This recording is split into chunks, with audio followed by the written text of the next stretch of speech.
Hello, good morning everyone. Ito yung mga nauso na ditong sprayer. Pang 12 ko na itong ginawa. Ayan, tinanggal na yung nandito. Tapos hose na lang. Wala kayong ibang bibilin. Itong motor lang. Saka baterya. Saka itong controller yan.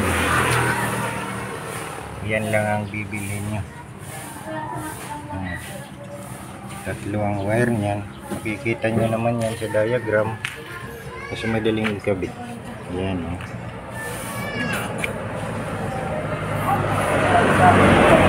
Ngayon, titistingin natin. Testing din.